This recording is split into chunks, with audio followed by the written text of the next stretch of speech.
അപ്പോൾ യൂറോ കപ്പിൻ്റെ ക്വാർട്ടർ ഫൈനലാണ് ഇപ്പോൾ നടക്കുന്നത്. എന്തായാലും ക്വാർട്ടർ ഫൈനലിന് നമ്മുടെ പോർച്ചുഗലും ഫ്രാൻസും തമ്മിലാണ് നേരെ. എന്തായാലും ഒരു മികച്ച മത്സരം തന്നെയായിരിക്കും ഫ്രാൻസും പോർച്ചുഗലും.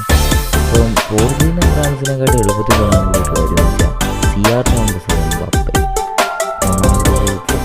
എംബാപ്പെ മത്സരമാണ്. കാരണം എംബാപ്പെ റൊണാൾഡോയുടെ ഒരു ബിഗ് ഫാൻ ബോയാണ്. അപ്പം ഇവർ തമ്മിലുള്ള ഒരു നേർക്ക് പോരാടം. എന്തായാലും നമ്മുടെ ഒരു പ്രഡിക്ഷനിൽ പോർച്ചുഗൽ ജയിക്കട്ടെ എന്നാണ്. കാരണം പെനാൾട്ടി ഷൂട്ട് ഔട്ടൊക്കെ ആയി പോർച്ചുഗൽ ജയിക്കട്ടെ, അല്ലാതെ കളിച്ച് ജയിക്കാൻ സാധിക്കുമെന്ന് അറിഞ്ഞുകൂടാ.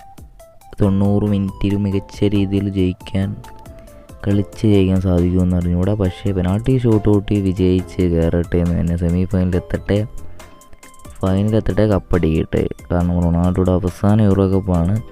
പക്ഷെ വേറെ കാര്യമുണ്ട്, ഫുട്ബോൾ ഒരാൾക്കും ഫേവറേറ്റ് ആയിട്ടുള്ളൊരു കാര്യമല്ല. എന്തായാലും നമ്മുടെ ഒരു പ്രതീക്ഷ എന്ന് വെച്ചാൽ റൊണാൾഡോ തന്നെ ഈ വട്ടത്തെ യൂറോ കപ്പ് എടുക്കട്ടെ എന്നാണ്. അപ്പം മികച്ച രീതിയിൽ കളിച്ചുകൊണ്ട് തന്നെ ഫ്രാൻസിനോട് നമുക്ക് ജയിക്കാൻ സാധിക്കും. പക്ഷേ ഒരു പോസിറ്റീവായിട്ടുള്ള പോർച്ചുഗലിൻ്റെ ഒരു കാര്യം എന്ന് വെച്ചാൽ നമ്മുടെ ഫ്രാൻസ് ഒരു ഗോളേ അടിച്ചിട്ടുള്ളൂ.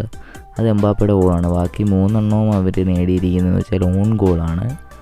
പക്ഷേ അവരെ പോർച്ചുഗലിൻ്റെ ഒരു നെഗറ്റീവ് എന്ന് പറയുന്നത് കളി ജയിക്കാൻ സാധ്യത കുറവായിട്ടുള്ളവരെന്ന് വെച്ചാൽ ഡിഫൻസാണ്. ഫ്രാൻസ് 4 കളിയിലും കളിച്ചതിൽ ഒരു ഗോള് പോലും അവർ വഴങ്ങിയിട്ടില്ല.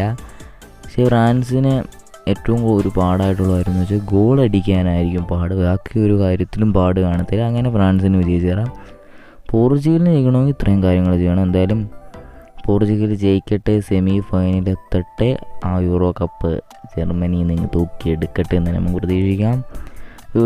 കളിയെ പറ്റിയിട്ട് മറ്റു ചില കാര്യങ്ങളായിട്ട് നമുക്ക് പിന്നെ വരാം.